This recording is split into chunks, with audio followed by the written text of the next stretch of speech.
Samantala, standby funds ng DOLE para sa mga manggagawa na posibleng maapektuhan ng energy emergency. Ating pag-uusapan kasama si Attorney Leonard Constantine C. Serrano, Assistant Secretary at tagapagsalita ng Department of Labor and Employment. Attorney Serrano, magandang tanghali po. Welcome po sa Bagong Pilipinas ngayon. Magandang tanghali, Joshua, at magandang tanghali po sa mga nanonood at nakikinig sa inyong programa. Yes, Attorney, sa pahayag po ng DOLE, naglaan ang kagawaran ng 1.2 billion pesos na standby funds para tulungan ang mga manggagawa na posibleng maapektuhan ng energy emergency. Ano po mga inisyatibo o inisyatiba ang nakapaloob dito? Yes, Joshua, salamat sa tanong. Ito pong ating TUPAD program, is a social protection program ng kagawaran. At sa direktiba ng ating Pangulong Ferdinand Marcos Jr., tinitignan natin kung paano ito makakatulong sa mga natamaan sa isa sa mga sektor na pinakanatamaan ay ang transport industry. Kaya nga po tinitignan natin how it could help the drivers and the commuting public in general. Kaya dito sa ating nilaan, paunang paglaan lamang naman ito, 1.2 billion, 1 billion para sa TUPAD, 200 million para naman po sa DALP o DOLE Integrated Livelihood Program. Tayo po ay nakipag-coordinate na po sa mga relevant agencies of the government, kasama pong Department of Transportation. Nandun rin po ang DSWD. Magandang tanghali po pala, si Kyrene. Hello, ma'am. At ang iba pang mga opisina ng kagawaran para po makita po natin ang coordinated approach sa pagkakaroon ng convergence with the other programs of the government para po mas impactful, para mas maganda po ang tulong natin sa mga naapektuhang mga drivers.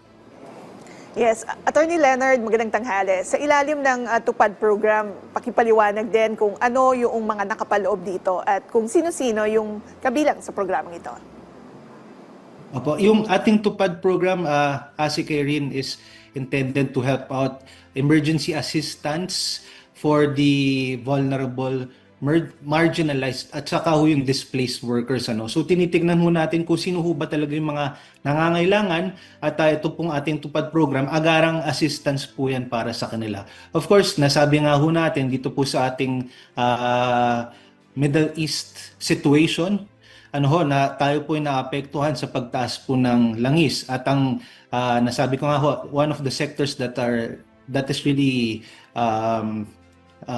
experiencing itong mga pagbabago, pagtaas ng presyo itong transport industry. So tinitingnan po natin, very vulnerable po ang ating mga drivers sa ngayon. Nandiyan po yung mga PUV, jeepney drivers, kasama rin po sa pag-aaral natin yung mga tricycle drivers at ang mga TNVS drivers, bus drivers, andyan din po. But of course, we'll just have to emphasize, ito pong TUPAD program naman natin, ASIC Kyrene, is continuous and it is inclusive for all. Ito pong pag-refocus ng 1.2 billion para po sa transport industry workers po ito. Pero tuloy-tuloy pa rin po ang pag-implementa ng TUPAD program po natin even for the other sectors, others that are hit by this pagtataas ng oil prices.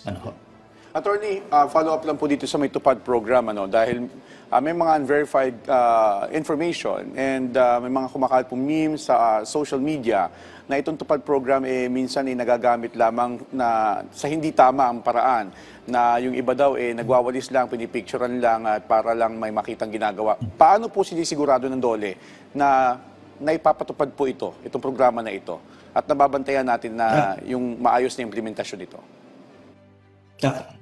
Yes, Joshua, salamat. Una-una, meron po tayong guidelines para sa TUPAD. At ang ating pag-implement tayo, tumatalima lamang po dito. And dito po sa ating, yan na po yung parang lumang connotation sa ating TUPAD program, yung walis-walis. Actually, naiba na natin ito last year or 2 years ago pa . Ang gusto natin, ang mga work program na gagawin ng mga TUPAD workers at beneficiaries po natin, something that is meaningful, makabuluhan at makakatulong sa komunidad. Kasi nakikita po natin, Joshua, this tupad program is community-based actually. So we are veering away from mga ganyan traditional na nakikita po natin o yung mga nakikita natin dati na pagwawalis-walis. We are making it more meaningful, and in fact, by making it more meaningful, even before ito pong state of national energy emergency, tayo po ay nag-implementa na ho ng ating tupad through the in partnership or in convergence with other government offices. Mga halimbawa po, meron po tayong Lawat Binhi with DSWD.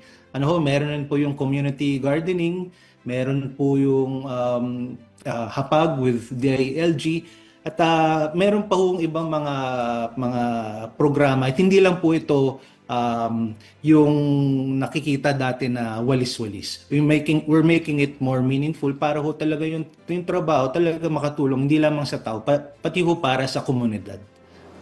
Well, yes, Attorney, aside from the tupad, mayroon din DOLE Integrated Livelihood Program. Pakipaliwanag naman po ito at pakimension na rin sino yung mga qualified dito. Yes, si Kyrene, tama ho yan. Meron po tayong DOLE Integrated Livelihood Program. Ito po ang naibibigay naman sa ating mga beneficiaries are livelihood. Something hopefully that could be sustainable, something that is naaayon na rin po sa komunidad at naaayon po sa kanilang preference o kakayahan. Ang mga sample po ng livelihood na nabibigay po natin yung mga nego cards at mga sa pangingisda sa ating mga agriculture sector. Ito po, ang livelihood po depende po sa kayang gawin ng ating mga kababayan, ng ating mga beneficiaries. Nagkakaroon po tayo ng orientation, inaalam po kung ano po ang kakayahan nila at inaalam rin po kung ano yung maganda para sa kanilang komunidad. Okay. So this is also another social protection program po natin. Parang kapatid po yan ng tupad, yung DILP. So sabay-sabay po natin yung iniimplementa, Asik, Irene, Joshua, especially during these times. Okay. Attorney, may ibang LGU po na nagpapatupad ng service contracting sa mga PUV driver na apektado nga po nitong mataas na presyo ng produktong petrolyo. Kumpirmahin lang po namin, ito po'y sa ilalim ng DOLE, tama po? At paano po nakipagtulungan ang DOLE sa LGU at ibang ahensya ng gobyerno para dito? Joshua, ang service contracting, I think is with the Department of Transportation, kung hindi po ako nagkakamali. But ito po, mabanggit ko na rin just last Thursday and Friday actually, meron po tayong pagpupulong kasama po ng DOTR. Andun rin po ang ibang mga representante ng DILG. Parang nandun rin po ang DSWD, Asik, Irene. Tinitingnan ho natin kung paano natin mamamatch ito pong mga existing programs tulad po na nabanggit nyo sa service contracting program at paano po mapapasok yung tupad doon. Tinitingnan ho natin yan. I think one of the pinaka tinitignan natin dyan is how to make sure that the workers ay tuloy-tuloy ang pamamasada. Nakikita po natin kasi na aside from sila po yung one of the sectors hardly hit siguro ng pagtataas ng presyo. Direkta po kasi ang consequence sa kanila. Nakikita rin ho natin at the same time yung importance po ng kanilang serbisyo. Ang tuloy-tuloy na pamamasada will ensure continued mobility of the riding public naman. Kaya yun po ang isa sa mga tinitignan natin. Yung tupad program po kasi, Joshua, Asik, Irene, it is cash for work. Ito po ay cash for work, emergency employment nga ho ito, at maaring tumagal ng 10 to 90 days. But with our coordination, amin po na pag-uusapan, tinitignan rin ho natin kung ilang araw po natin ito mapapatupad ang tupad, 10, 15, 30 days. We are kumbaga binabangga rin ho natin ito sa mga magiging benepisyaryo ng Department of Transportation dun sa mga wage subsidies na ibibigay nila. Para ho, yun yung po yung nasasabi natin kapag nadikit po natin yung programa ng DOTR at itong cash for work ng TUPAD, which is basically binibigyan po natin sila ng minimum wage for the day. Kapag po na converge po natin yan, which is yun po naman ang tinitignan natin, baka mas maganda po ang impact and implementation para sa mga beneficiaries at yun nga at the same time for the riding public. Yes, Attorney, para naman po sa mga mangingisda at sa mga magsasaka na apektado rin ng energy emergency, may mga programa din po ba ang DOLE para sa kanila? Yes, si Kyrene, actually, we are finalizing yung wet to dry na programa po natin. Yung wet to dry program, paglilinis po yan ng mga ilog para magamit po nila itong source ng tubig nila. That's one. Yung isa, tinitignan rin ho natin yung nabanggit ko po kanina, yung sa Hapag, yung Lawa at Minti, and that is our program in convergence with other agencies, but also we look at the work program that is that the regions or the sectors could utilize. Yan po ang ating direktiba, pero nakasalang na ho yan. Next week we will I think next week we will be able to implement yung wet to dry program po natin. Attorney, kasama din po ang DOLE sa mga ahensya na tumutulong sa mga umuuwing overseas Filipino workers natin, partikular na yung mula po dito sa Middle East. Ano po yung reintegration program ng DOLE para sa kanila? And pakipaliwanag din po, paano po yung coordination natin dito with DMW?